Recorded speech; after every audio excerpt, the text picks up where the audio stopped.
This is 10 Eyewitness News with Anne Fulwood. The cost of living in Australia. Inflation rises, but the outlook's good. A low-key affair, Prime Minister Keating talks human rights with the Indonesian president.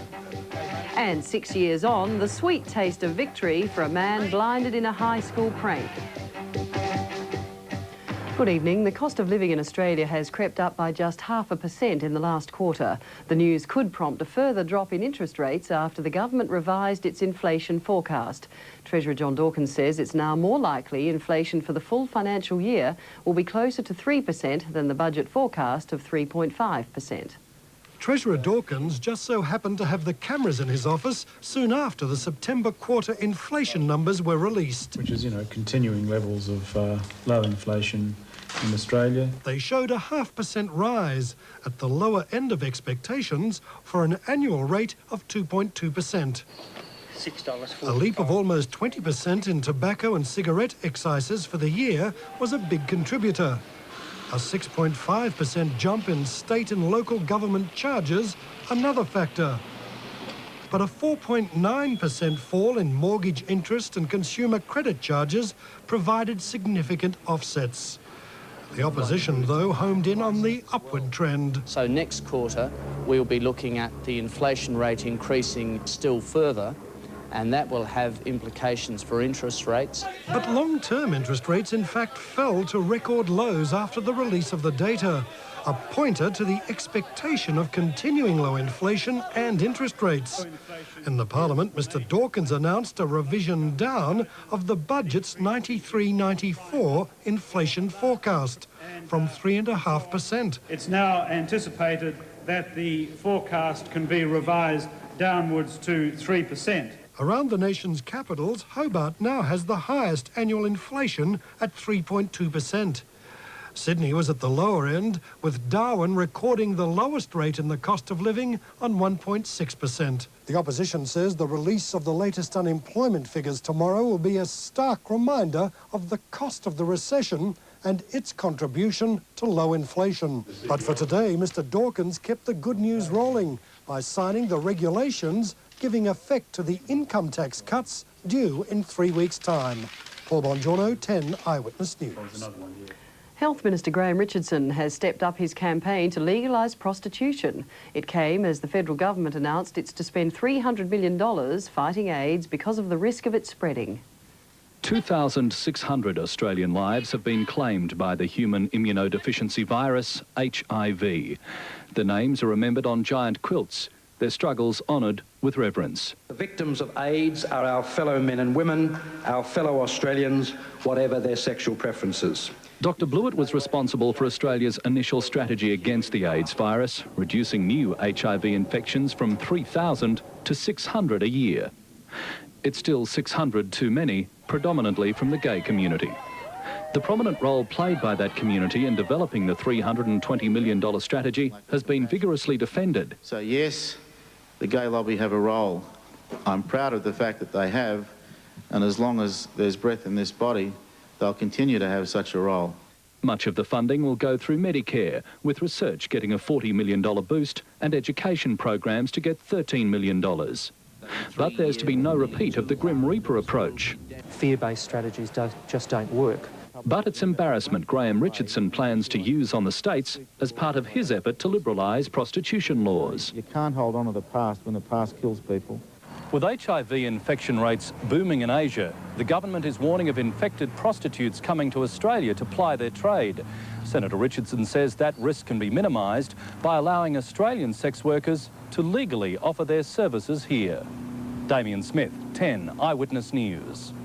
Prostitution laws in Queensland are a major headache for the Goss government there, which, like other states, is now under pressure from the federal government to change its approach. On the streets of Brisbane, community feelings are divided on the issue. Backbencher Peter Beattie has been receiving complaints about prostitutes illegally working the streets of the Brisbane suburb of New Farm. So he went to look for himself and walked into an argument. He was confronted by a local girl, angry at their visit.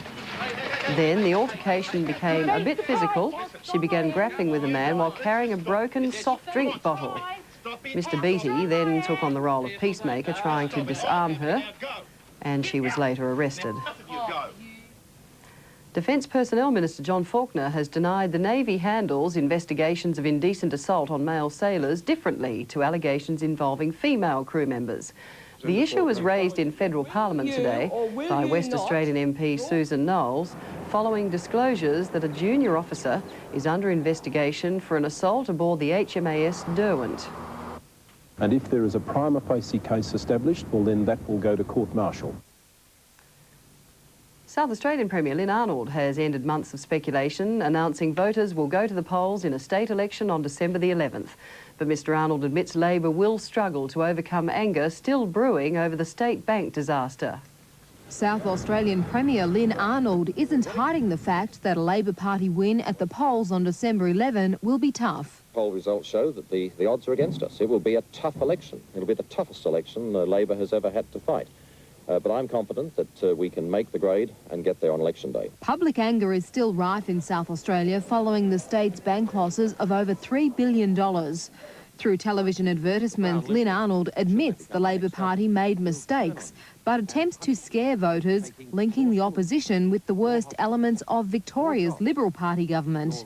Opposition leader Dean Brown has distanced himself from the Victorian Premier and already started making promises to voters. And I assure you there will be no new taxes introduced by a Liberal government. Meantime, Victorian Premier Jeff Kennett has been likened to Hollywood's fictional character, the Terminator, after sacking Victoria's Equal Opportunity Commissioner Moya Rayner 2 years before her contract expires. The Premier has become the Terminator. Hasta la vista, baby. In State Parliament, Jeff Kennett took on his new character with ease. Hasta la vista, baby. The more the self-proclaimed Terminator of politics thought about it, the more he embraced his newfound role. And in the Terminator 2, Terminator saved a young boy from the forces of evil.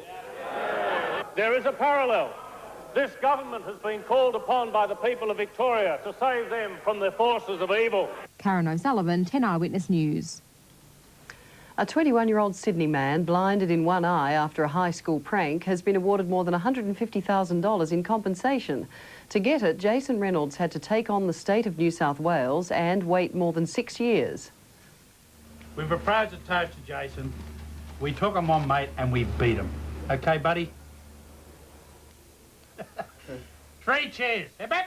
Hooray! Hip hip. 156,000 reasons for good cheer in the Reynolds home tonight. Friends and family sharing a victory that seemed it might never come. How did you feel? Oh, yeah, it was over. In 1987, Jason was an innocent victim of the end-of-school ritual known as Muck-Up Day. On his way to Janelli High in Sydney's south, he was hit by a piece of fruit and blinded in the right eye.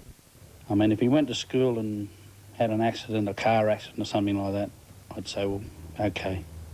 Lost his eye through that, I'd say, well, OK, well, that's just an accident. But this wasn't an accident.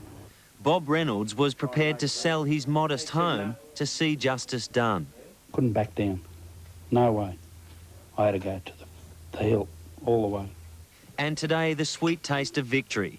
The family says it proves that in this case, persistence paid off.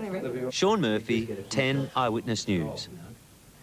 After the break, the power of one senator halts Australia's overseas aid programs for family planning, and the power of prayer transforms a humble traffic barrier into a holy shrine.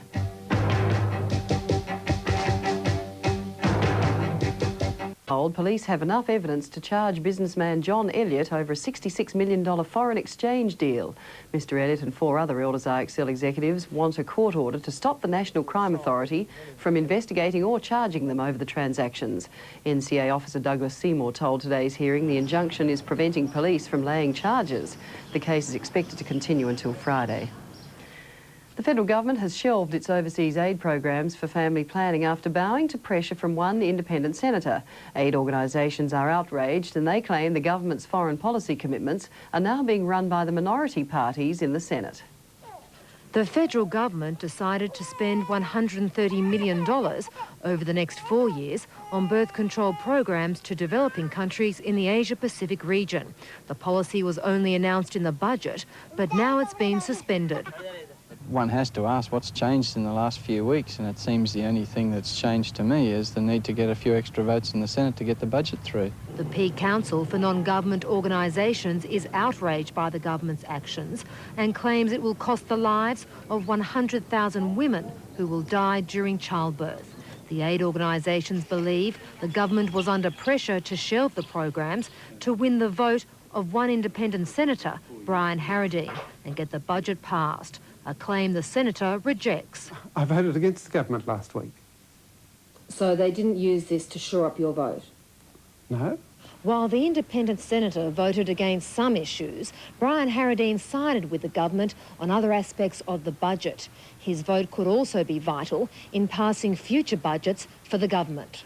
In question time, the government admitted it did take into account the senator's view. He's against population control and will hold an inquiry into the family planning aid programs. We agreed that we would receive and consider that report before we made any commitment as to the expenditure of the remaining, that's to say quite small, part of the population budget. These domestic political considerations should not interfere with international commitments.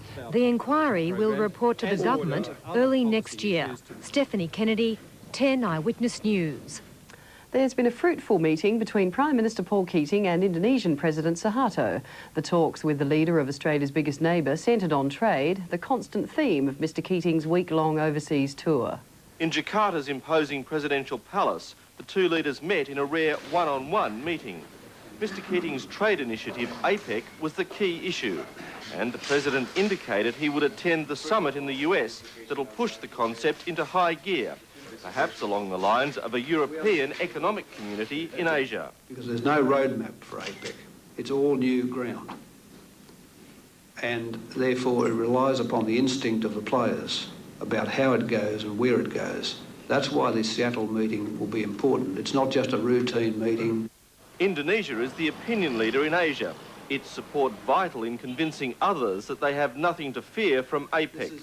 This is not win and lose. This is win and win. I mean, this is a structure where this is a structure which has a lot of sophistication about it.